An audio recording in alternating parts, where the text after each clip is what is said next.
വിശുദ്ധ മത്തായി എഴുതിയ സുവിശേഷം അദ്ധ്യായം 10 1 മുതൽ 15 വരെയുള്ള വാക്യങ്ങൾ. അപ്പസ്തോലന്മാരെ അയക്കുന്നു. അവൻ തൻ്റെ 12 ശിഷ്യന്മാരെ വിളിച്ച് അശുദ്ധാത്മാക്കളെ ബഹിഷ്കരിക്കാനും എല്ലാ രോഗങ്ങളും വ്യാധികളും സുഖപ്പെടുത്താനും അവർക്ക് അധികാരം നൽകി.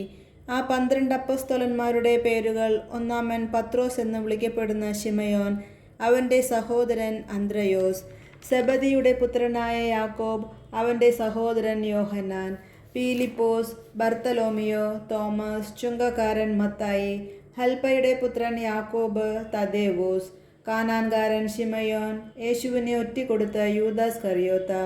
ഈ 12 പേരെയും യേശു ഇപ്രകാരം ചുമതലപ്പെടുത്തി അയച്ചു: നിങ്ങൾ വിജാതീയരുടെ അടുത്തേക്ക് പോകരുത്, സമരിയക്കാരുടെ പട്ടണത്തിൽ പ്രവേശിക്കുകയും അരുത്.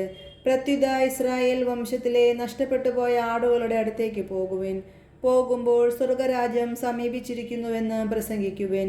രോഗികളെ സുഖപ്പെടുത്തുകയും മരിച്ചവരെ ഉയർപ്പിക്കുകയും കുഷ്ഠരോഗികളെ ശുദ്ധരാക്കുകയും പിശാചുക്കളെ ബഹിഷ്കരിക്കുകയും ചെയ്യുവിൻ.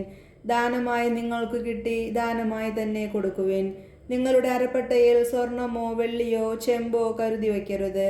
യാത്രയ്ക്ക് സഞ്ചിയോ 2 ഉടുപ്പുകളോ ചെരിപ്പോ വടിയോ കൊണ്ടുപോകരുത്. വേല ചെയ്യുന്നവൻ ആഹാരത്തിന് അർഹനാണ്. നിങ്ങൾ ഏതെങ്കിലും പട്ടണത്തിലോ ഗ്രാമത്തിലോ പ്രവേശിക്കുമ്പോൾ അവിടെ യോഗ്യതയുള്ളവൻ ആരെന്ന് അന്വേഷിക്കുകയും അവിടം വിടുന്നതുവരെ അവനോടുകൂടെ താമസിക്കുകയും ചെയ്യുവിൻ. നിങ്ങൾ ആ ഭവനത്തിൽ പ്രവേശിക്കുമ്പോൾ അതിന് സമാധാനം ആശംസിക്കണം. ആ ഭവനം അർഹതയുള്ളതാണെങ്കിൽ നിങ്ങളുടെ സമാധാനം അതിൽ വസിക്കട്ടെ. അർഹതയില്ലാത്തതെങ്കിൽ നിങ്ങളുടെ സമാധാനം നിങ്ങളിലേക്ക് തന്നെ മടങ്ങട്ടെ.